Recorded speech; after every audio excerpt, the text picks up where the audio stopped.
Hello everyone and welcome back. Oh jeez, still don't have that bad throat from going out the other night and the Ramble Man show. I'm the host Ramble Man, and today I am playing Forza 4 and I'm driving the Firebird Trans AM 1977 Portinica. I haven't a clue what it is, but let's go. Let's go and talk about last night. Arsenal playing Portsmouth. It was 2-0 win. Mm. Oh God, I love a cup of tea.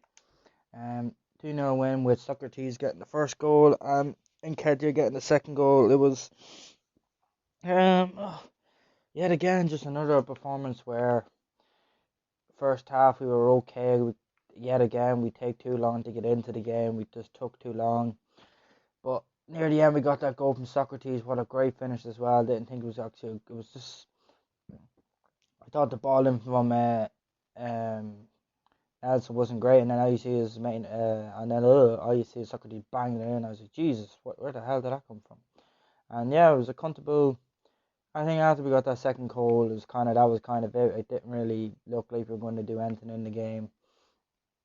It was a very quiet game, and that was really it. Really, nothing really more to commentate on. Just the only thing I hate was the commentary where it was an ex-Spurs player commentating on the game, and then at 0-0 and 20 minutes going, oh, I smell an upset here. It's like it's 0-0. It's 20 minutes in. You can't say that as a commentator. No, it doesn't matter if you hate the team, love the team. You have to be biased, just the way Gary Neville, Jamie Carragher. You can't see them celebrating, but they're still biased when they're commentating in the games. And I don't mind that. I don't mind when they're being like 100% just on the fence here. But when you have commentators who are just absolute dickheads about it, and just they really are just biased. Like you can just tell straight away, yeah, they're biased. It's just, and it's just so enjoyable not to watch the game. It's just so bad. You're just like, oh, he's now everything he says is just going to be against your team. It's just annoying. Like I don't mind if it was an Arsenal player and he's even if he wasn't biased, even if he kept saying about Arsenal, I'd be like, all right, come on, you can't do that. It's kind of like you have to kind of be down the middle. That's what you have to do in your comedy. You have to take emotion out of it and you have to just go by the way it is. And I just didn't like it. I kind of really wanted to switch it off and just not watch the game anymore over that. But we got the 2-0 win. I didn't really need to watch the game when I did anyway because win or lose, you have to watch your team. It doesn't matter anymore. It used to be that kid used to run out the door when we're losing 1-0 and stuff like that. But now I have to be there win or lose, and you can't be all just judging when you can pick the team when they win, and that's kind of it. But West Ham on the weekend, that's going to be a great game. I think we're going to. That's the thing, like we could win 2-0 there and then now we could lose the next game, which is going to be very, very disappointing and annoying if that happens because I think we need a few runs again now. The confidence from Olympiacos, that's going to knock the socks out of us now, but we need to keep going, thriving on these games and on to the next one. And we're not that for 6, 7, 8 points behind. So if we don't drop points from here to now to the end of the season, we can make it into the top four. And then if top five becomes the what it is, then top five, and that's what's gonna way it's gonna be like. And I heard again Maitland-Niles is being under criticism again by Arteta saying like he needs to work hard, buckle down, keep his head down. And if he needs to do it, he needs to do it. There's no more time given out now that he's about why he doesn't start anymore. Now we know why he doesn't start because he's not performing in training. So if you're not performing in training, that's just the fair thing to do now. You can't have these players now getting away with it where like they're not working hard enough. Like if you're not going to work hard enough, then there you go. It's time to go. It's time to leave. Go find a new challenge where a coach doesn't mind you taking the bullshit. But he's only 22. He could bounce back now and start his Arsenal career really well. Before Bellerin replaced him, I think he was doing really well at right back. I think he was doing pretty good. But I say like again, he keeps coming out saying he doesn't like playing right back, but he needs just to stick out. Look at Saka. He may not like playing there at left back, but he doesn't come out in the press and say. He doesn't say like every time he does an interview, kind of gets popped up there. Just I would take if I was a striker and they go with me, you're in goals and you get to start every week. Then fair enough, I will start in goals every week.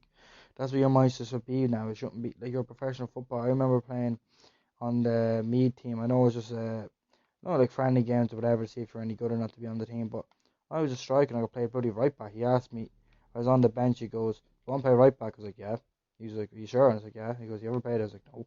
He's like, and you still play it. I was like, I'll play anywhere. I was like, all right, grand, that's good. That's what I want to hear.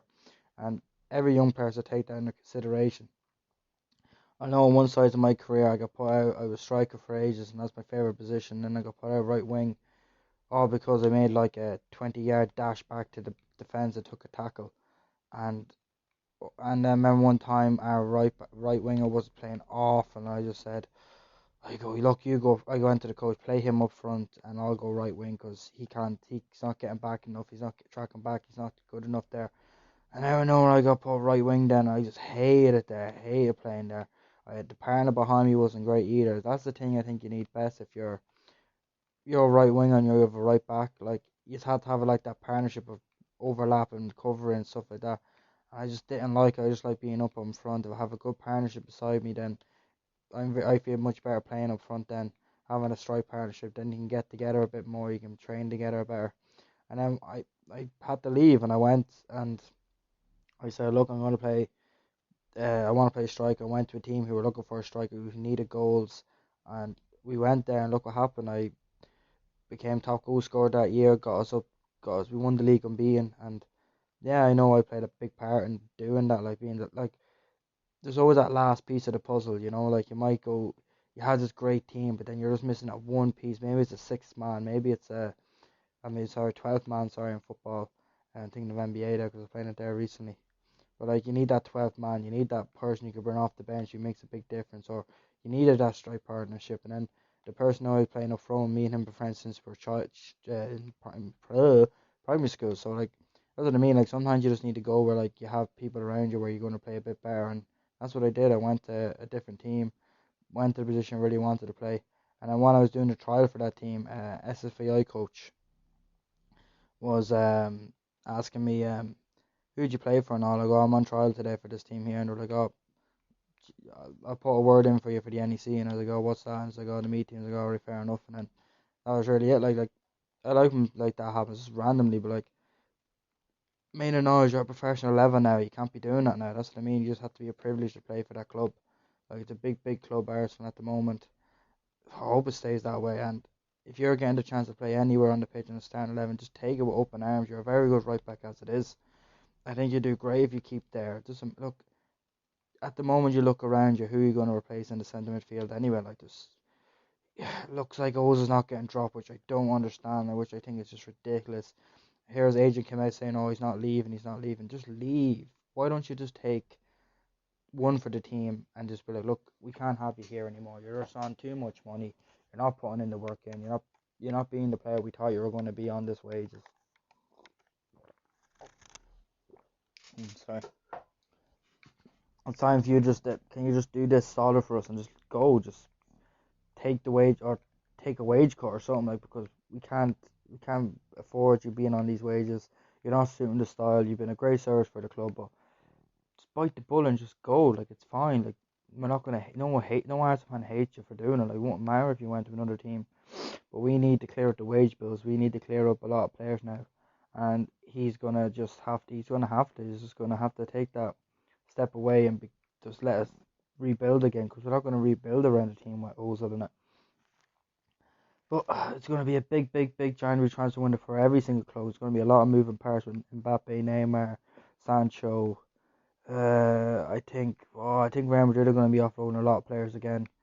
Say Bale will be leaving. I say he'll go back to the Premier League. He'll go. I think he'll go to the MLS. I think he'll go to David Beckham's team. Um, will Pep stay? If he stays, he has one more year left. Klopp is obviously going to stay. Solskjaer, I say if he gets him in the top four, he's going to stay, or maybe Man United might keep him on even if he doesn't or not. Arteta's obviously going to stay. Ancelotti is going to stay because he's getting paid an absolute fortune. And it's a good project to have with Everton, trying to build them back up to the top, trying to build them into a great team again. And yeah, it's going to be a very interesting summer window this time again. I think for the Premier League as well. What else have I seen today? I keep seeing all them videos of the police about, like, in America, obviously in America, well, I've seen it in Ireland as well, but like America's mostly with the, like, oh, what are you doing? And they're abusing their powers so much. Like, it's like you're supposed to be defending us and protecting us from other people who actually are breaking the law and who are actually um doing bad things to people, but you have them abusing the power just like a lot of people do, like the detectives, politicians, government.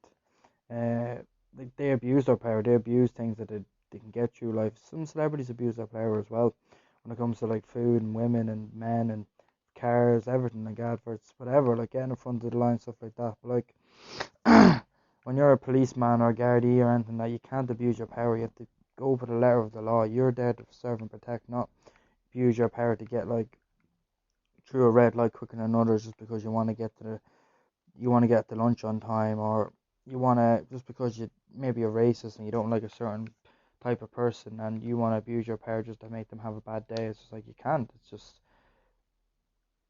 just not right. It's wrong. It's very very wrong. You're not gonna. It's and at this stage in this age now where people with their phones out and everyone's saying, "Oh, I can record you whenever I want." It's like why? It's like because it's for the safety of me and you. And oh, what you mean? It's like it's just for the safety of me and you. That's all. I'm recording this conversation, recording this encounter, and that's what I mean. Like the guards and police think they're clever and think they can get away with it. It's like you can't. You have to go with the letter of the law, and if you don't, then it's you're just gonna sorry, you're gonna get caught. And a lot of policemen and Gardaí and officers like that are getting caught now because everyone's videoing everything now. Everyone's videoing everywhere they go. Everyone's getting their phones ready. Everyone wants to video something, whether it's good, bad, evil, ugly, anything. Everyone wants to video because that's what we're in the day and age now where you have to be very, very careful what you say, but you're very, very careful what you do, where you go, the way you act, and being a guard or being a policeman abusing your power like that is just very, very wrong. And I think you're gonna have like you can't really like what can you do like go like what can you do like what honestly can you do like can you do it you can't just oh let's see if you're a bad or a good person. It's like you can't like you can easily just lie who you are. You can lie if you're a good or a bad person just to get the job or get into the academy and stuff like that. But like there's nothing you can do about it. So but like if I had a partner and I seen him doing that, I'd be like, what are you doing? Like just leave them alone. It's not right. This is wrong. We're not here to do this. We're here to protect people and serve the public. And I think a lot of people these days are just don't trust the guards or police anymore. So it's like who actually trusts their own. I remember when I was younger, it was just like you'd hear like something happens with them. You're like, why don't you just ring the guards? Like, what would they do? What would they do? It just shows you how much trust no one has in the police or guard anymore. Like no one has a trust. No one wants to ring them. And like to find out that the kid is being I don't know like bullied by like the big kids in the estate, like they're the rough kids that are not letting people play football on the green or and like then you're like, why don't you just ring the garage? But then my house will get this and that. It's like, but if we actually all trust the guard and the guard did their job properly, we could see they're doing their job properly, then none of this would happen. Like you wouldn't have any of this. You would have people ring the guards all the time, and then they wouldn't be able to get away with it. Then there'd be none of that bullshit about like oh, they're gonna do this, my house, that's fair. But like you, just the guards have to just be like, right, let's extra patrol around this area, so then this doesn't happen. And if it does happen, at least we know who it's gonna be,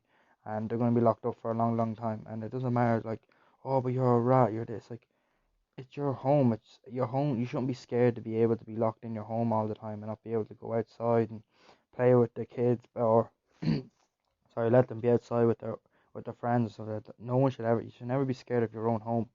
And I think if we actually viewed a poll right now and anywhere around the world, who actually trusts their own police? Like who trusts the Gardaí around the area? Because I say a lot of people would say, no, I don't. I do not trust them. Like I do not rely on them as much. I don't like.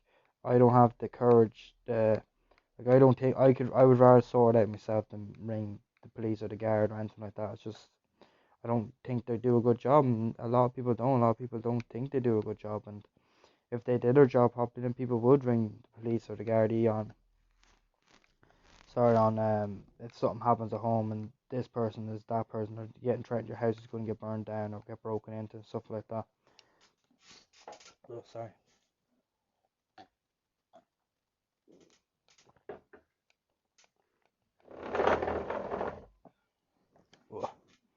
And yeah, that's my just opinion on it. If you have a anyone else's opinion on, it, let me know. But I think don't think anyone around the world really do trust their local authorities.